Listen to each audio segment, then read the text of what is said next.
Dua Bangka.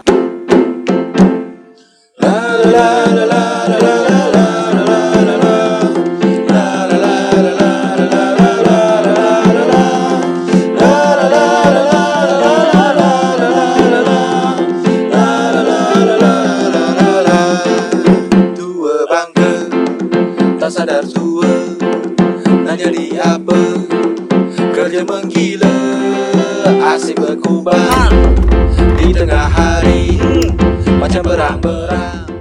Assalamualaikum warahmatullahi wabarakatuh. Waalaikumsalam warahmatullahi wabarakatuh. Kembali lagi nih ngopi lo. Serius. Alhamdulillah hari ini kita bertemu lagi dan kebetulan MU. mana saya kuning baju ini nih? MU tuh hebat cing. Bukan masalah hebat, aku dah dukung MU. Dah menang 2-0. Dia gak ngegolkan gawang seorangnya, dia 2 sama.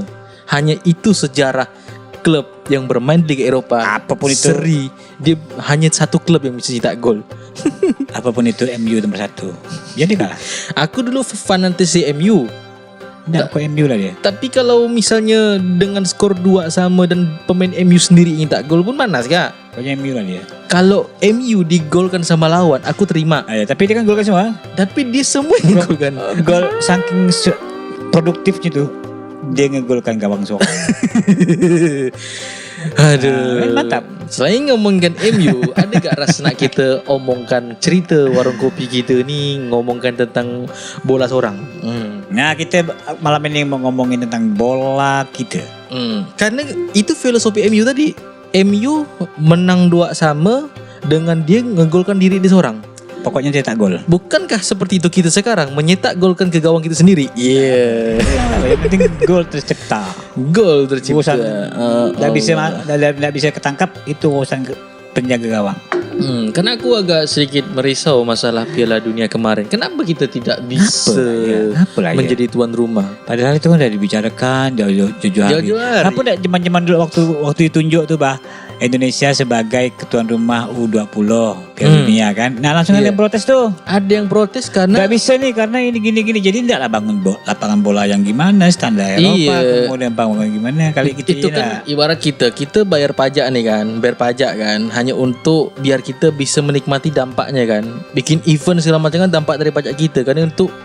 Dan itu juga berdampaknya selain untuk negara, itu kan pasti dampaknya untuk negara kita nih. Bukan hanya negara kita bisa dikenali bahwa kita bikin event yang hebat, tapi orang di sekitar stadion pasti merasakan dampak. Ya, kalau orang luar negeri beli gorengan ngomong itu dampak ekonomi sangat luar biasa. Qatar aja bisa keuntungannya berapa triliun? 3.000 triliun Qatar. 3.000 triliun dengan itu Piala Dunia dewasa. Ini kan Piala Dunia U20 kan udah mendekati senior nih. Ya, harusnya udah jadi perhatian dunia dah sebenarnya Indonesia. Harusnya itu udah bisa menjadi perhatian dunia tadi. Sebenarnya aku nunggu tuh gimana sih otomatis lah kan. Semuanya sudah dipersiapkan tuh sebuah eventnya, kemudian tenaga kesehatannya, kemudian kru-krunya, bahkan ruangan-ruangan semuanya sudah fasilitas di lobby semuanya. Fasilitas ruangan, stadion, fasilitas tempat mereka untuk fitness, fasilitas mereka untuk ibarat kata tuh coffee break nyantangin lo itu sampai alat media transportasi akomodasi pasti sudah dipersiapkan sedemikian rupa. Spanduknya dan itu tinggal 3 bulan lagi kita bakalan main game. Wah, nyaman ya bilang. Tapi ada gak kalau orang Melayu kata nih ada gak untung masih? Ada untung.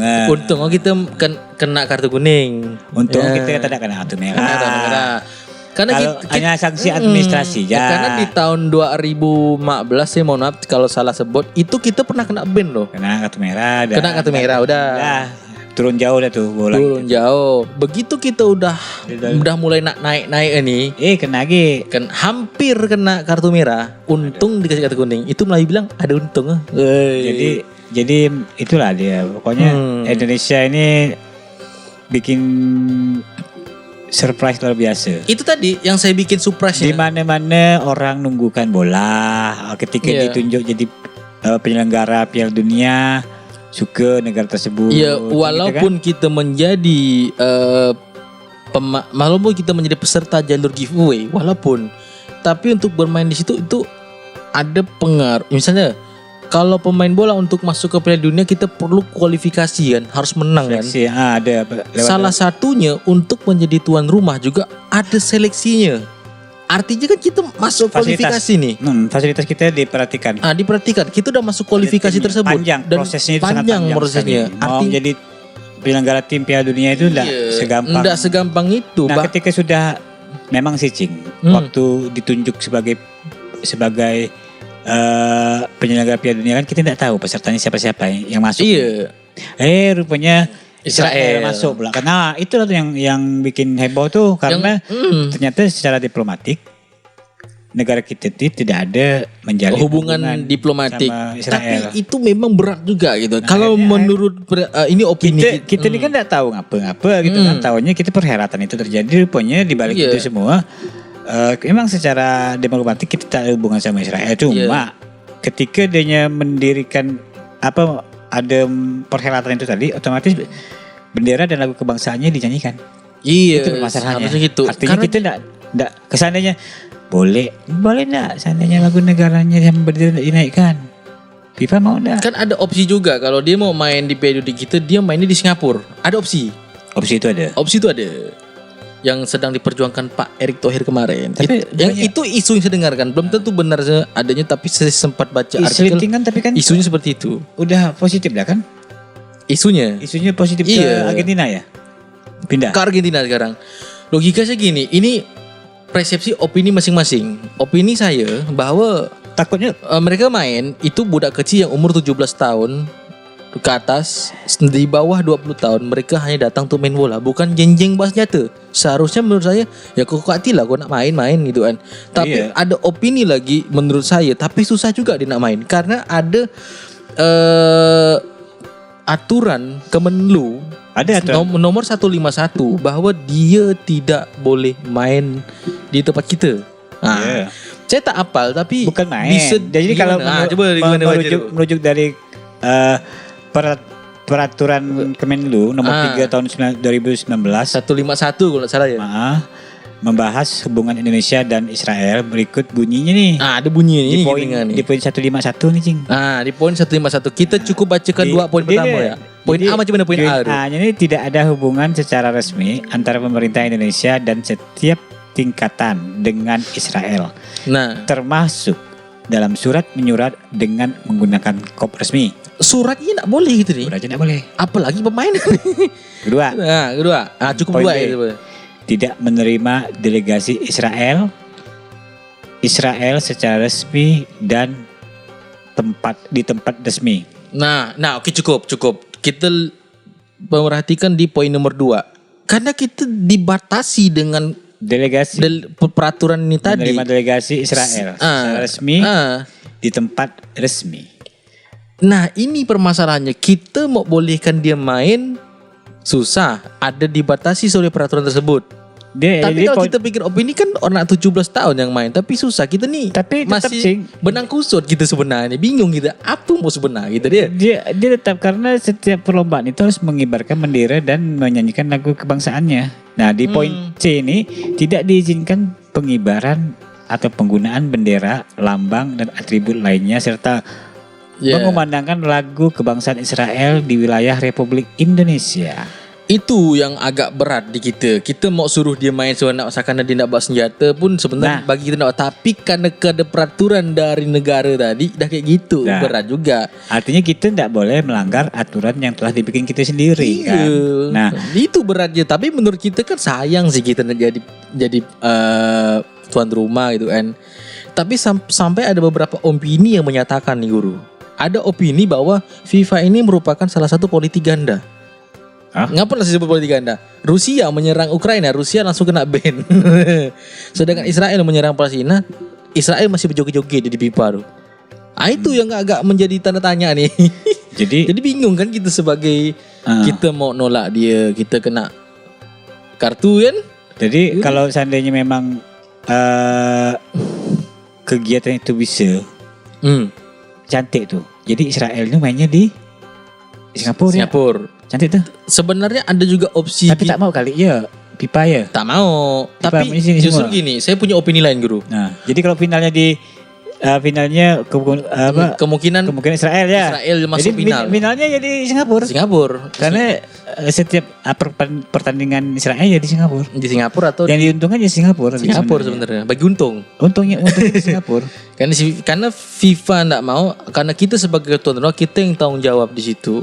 Nah, karena saya mikir gitu kan susah juga kan kita membatasi peraturan seperti itu. Kadang kita mikir jahat ke FIFA ini adalah politik ganda tadi karena dengan kasus Rusia di ban dan kita tidak menerima itu.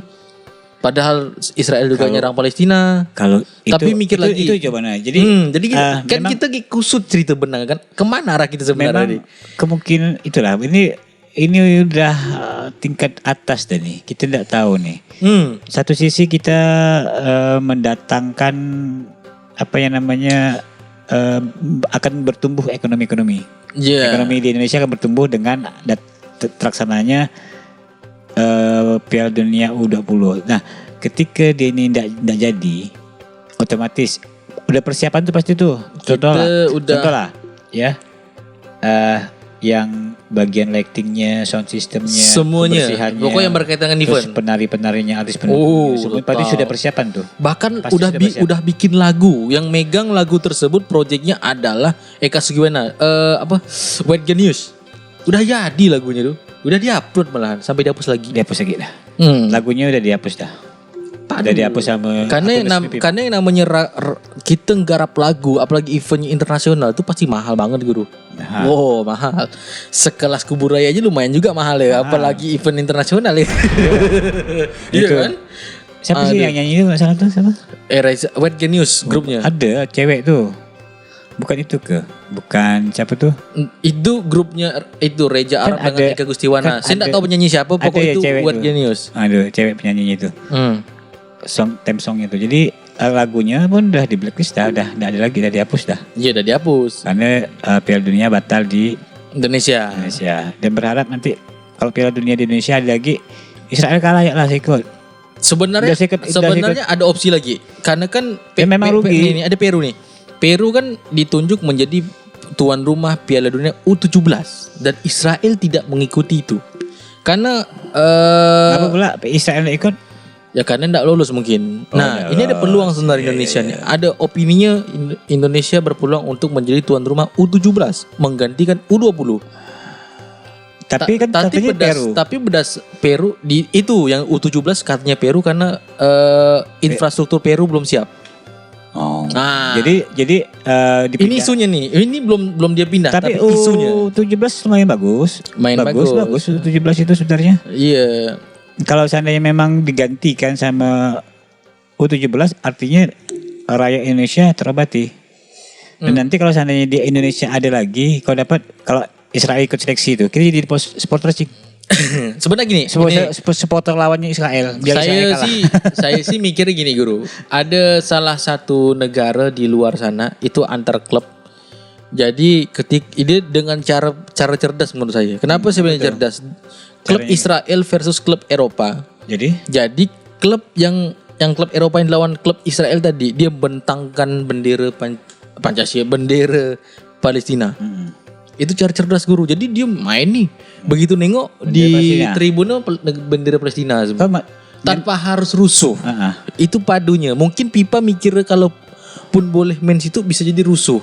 Karena selama ini kan kita masih belum cerdas dalam menjadi supporter kita sendiri. Secara jatuhkan mental cukup menaikkan bendera Pancasila. Tak perlu kau harus rusuh lempar mercon tosa. Bendera Pancasila. Enggak Palestina.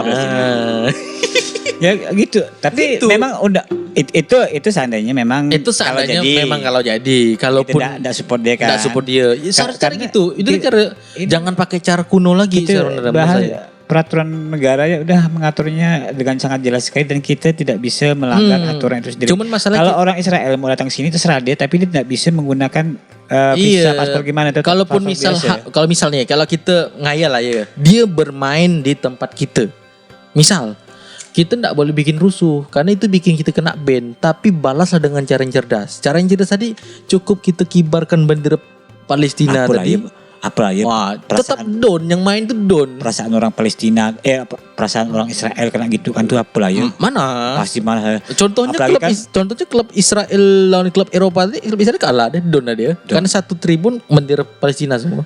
Artinya tanpa harus dia bahasanya gini, Bah. Udah ada, tak perlu dia. Negara Indonesia kan negara kecil. Berapa lah dia nih, cuman ini penduduknya banyak gitu kan.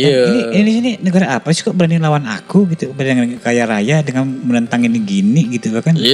Apa mentalnya hancur tuh. Hancur mental. Apa ada penolakan di nun jauh di sana. Tentang keberadaan Israel tadi kan gitu kan. Padahal yang sayangnya adalah Perdana Menteri Palestina tidak mempermasalahkan kalau Israel ikut di kita. Tapi sayangnya karena politik kita dibatasi dengan peraturan tersebut, kita berat mau mengundang Israel datang sini. Tapi yang buat kita manas, beberapa bulan sebelumnya delegasi Israel datang ke Bali. Wah, apa nak manas? Tapi apa sebenarnya? Tapi dia kan datang pun bukan tetap dia sebagai kunjungan biasa ya tuh. Tak dianggap, tetap tak dianggap itu. Tetap dianggap. Datang mau lego apa segala macam tu tak bisa, tetap tak dianggap. Kau datang sebagai manusia biasa, masalahnya bukan mewakili negaranya. Masalahnya udah membentangkan bendera nih di dalam kantor. Di dalam kantornya pula salaman dia tuh dengan siapa tuh? Kebetulan saya tak kenal apa di dalam motor. Dan juga ada atlet sepeda Israel main di tempat kita. Macam mana lah ada atlet yang main. Ini tapi lagi dia pakai lagu kebangsaan kan itu. Karena dia tak menang. Dia apa tuh kan dia kan dia tak menang. Cobalah kalau dia menang. Macam mana tu? Apa ni ngabalak tu? Terus orang yang diterima delegasi Israel tuh dia tuh tidak di tempat yang resmi nerimanya mungkin. Jadi masih bisa karena undang-undang ini kan berlaku untuk yang tempat yang resmi. Silakan datang. Ada lagi yang bikin panas nih. Ini kan ada event internasional yang akan diadakan di Bali dan kebetulan ada tim dari Israel. Saya lupa apa nama tim itu. Itu tidak salah pertandingan dunia tuh. Boleh dicek. Di Bali atlet Israel juga ikut lomba World Beach Games 2023 di Bali. Bakal ditolak seperti Piala Dunia. Bakal ditolak. Ini kalau sampai terjadi lagi, yang saya pikirkan opini saya, bukan fakta, opini saya. World Beach. Jadi event ini pasti sangat merugikan banyak duit nih pasti nih. Kenapa? Karena Piala Dunia udah menghabiskan dana sekian. Ini Bali World Beach ini basketnya kan ya? Bukan. Ini permainan olahraga pantai ini. Ini bisa. Jadi Israel itu di situ ada berbagai macam cabang lomba. Jadi salah satunya itu ada. Jadi ini perlombaan dunia yang ada di pantai. Olahraga pantai. Jadi salah satunya adalah dia ikut basket 3-on-3 putra dan renang 5 km putri. Jadi tim basket putranya dan renang 5 km di Bali kan? Di Bali. Itu tadi. Kemungkinan apabila pertandingan dibatal, pasti kita akan merugikan banyak cuan dan juga image olahraga di Indonesia bakalan tercoreng. Berat tadi nih karena kita dibatasi. Piala U20 batal. Ini karena Israel ikut. Ini macam mana cerita nih kalau sana ini? Jadi diwanti-wanti sama dari awal nih. Tadi ini udah bisa jadi kita bakalan image olahraga kita di mata dunia bakalan tercoreng gara-gara 2 event dunia ini bakalan batal. Macam mana guru? Nanti kita misal main ke luar negeri nih, tengok Indonesia main tuh sok-sokan prestasi tak banyak tapi dia bukannya tuh ini mungkin opini luar negeri lah kan.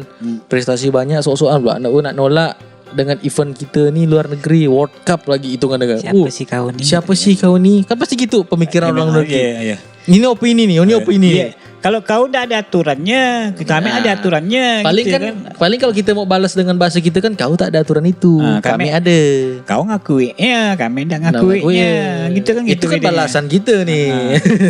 Memang bodoh kata kau ni bodoh. Enggak.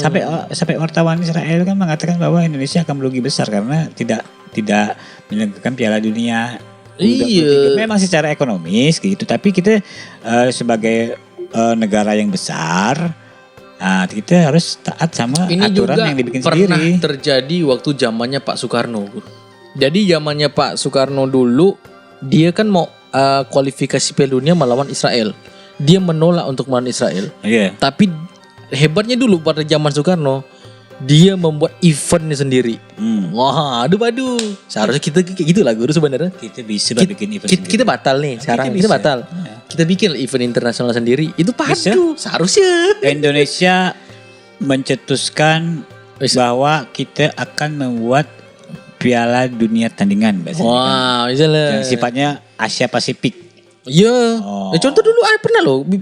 Kita nggak usah lah kita cari sumber sekarang. Silakan Anda cari sendiri sumber dari mana. Bahwa kita pernah bikin event sepak bola dunia sendiri. Nah itu ya. Karena kita nggak mau ngelawan Israel tadi. Nah, jadi kita Bikin. di apa nama? Bahasanya itu bukan di kick. Apa ya? Di dis tak boleh main. Soekarno Bikin. mungkin memutarkan otaknya biar kita tetap main. Kita bikin event sendiri dan pesertanya di luar negara pun ikut main. Padu guru, ada tuh. Barang ini di framing kan ya. Iya, Di-framing jadi kan bahwa ada- Indonesia akan menyelenggarakan fair ya tandingan Piala Dunia. Fair. Walaupun itu bukan istilah itu bukan World Cup yang resmi dari FIFA, tapi kita bisa bikin event internasional juga. Yang semuanya Nah, biayanya ditanggung sama negara apa? iya, itu padu dan kita mampu loh Kita gitu. mas kita kan banyak. Iya, emas. Bergunung-gunung mas kita kan. Jangan kan emas, bauksit kita banyak, sawit kita banyak. Kurang apa lagi sih kita nih bayar pajak pun kita rutin. Wah. Kita punya batu bara kan. Ya batu bara. Kita Kayu. nggak usah mikirkan gitu. Saya pun mau kerja rodi kita tukang bantu-bantu betulkan event apa. Yang penting acara kita lancar. Pasang gubeng ya enggak? Aku mau gak? Iya, aku mau Jadi nggak? biarlah jadi koreografernya, enggak apa. Nggak apa-apa. Yang penting acaranya kita menjadi tuan rumah sendiri dan bikin event sendiri. Biar bikin negara sebelah nih iri begitu. Mampu gak kau buat acara sendiri ya? Gak ada cacing sama Bang Ali nih. Wah, jangan-jangan nanti dilirik sama presiden buat kita bikin IO-nya ya. Kita IO-nya ya. IO internasional. Ngayal loh. Kalau enggak aku buatkan agenda event kita untuk lapang tanding bola nih gitu kan. Tolong gak kau siapkan konsep acaranya Macam mana nih. nih? Kayak terlalu tinggi lah kita ngayal nih guru. Saya podcast Pak ya. Boleh gitu kan. Boleh. Mantap gitu kan. Apa sih yang tak boleh nih untuk negara kita kan? Widih. Panggil tamu apanya Ronaldo misalnya kan. Wah. Ajak ngomong pakai ini kan. Dosa pakai translate aku paham. Iya, gitu. sompre itu umur kita nomornya no. Oh, seri. Yes, Harry Maguire lah pokoknya. Apapun itu MU nomor 1. Tak mau aku MU 4-2 sama bisa dia semua yang tak gol. Itulah Yang penting orang MU yang gol kannya. Ya. Urusan itu dia gawang yang mana. Pokoknya MU yang gol kannya. Budak MU. Itulah kondisi kita sekarang. Kita nyetak gol ke gawang orang, tapi kita menyetak gol ke gawang kita sendiri. Hanya kayak kita mau jalan-jalan loh sini. Kita harus tetap dukung MU macam mana pun juga. MU. Contohnya saya netral. Saya tak ada nih dukung bola sama siapa pun, tak ada lambang klub, ada nomor yang ada. Aku pokoknya MU. Bukannya itu kita bisa sampaikan malam hari ini kita ngomongkan cerita bola yang buat kita manas hati. Walaupun memang cuaca kita ini panas itu. Bagus. Jangan kecil hati karena U20 enggak kita selenggarakan di Indonesia karena memang yang jelas ada aturan yang berlaku di sini. Jadi kita harus mentaati aturan yang kita bikin sendiri. Jangan kecewa. Lain waktu bisa kali kita U23. Iya. U23 Piala Dunia misalkan. Kita masih ada peluang loh untuk menjadi tuan rumah. U17. Enggak, tuan rumah Piala Dunia Senior 2000 berapa gitu. 2026 mungkin kita masih ada peluang kok. Oh iya. Jangan berkecil hati. Intinya senior tuh ya. Senior. Senior Kita ada peluangnya. Ada peluangnya. Kita banyak lapangan bola bagus. Siapapun Fasilitas oke. iya. Alam dukung. Iya, kita punya SDM yang bagus kok. Nah, tergantung kita Gi, macam mana kita bisa melobi biar kita bisa menjadi tuan rumah Piala Dunia kan. Iya, tergantung Pak Thohir lah nih. Belum tentu tahun 2020 lebih nanti kan belum tentu gak Pak Erick Thohir udah tua dah. Prosesnya lebih-lebih dari sekarang. Ya intinya kan generasi kita nanti nih. Generasi saya lah ya bakalan jadi kan saya jadi menteri nanti nih guru. Oh iya, Bin. Amin. Terlalu tinggi kayak ngaya lu nih. Menteri sunat. Itu menteri. materi. Hanya itu kita sampaikan, kayak makin gini makin ngayal. Wassalamualaikum warahmatullahi wabarakatuh. Waalaikumsalam warahmatullahi wabarakatuh.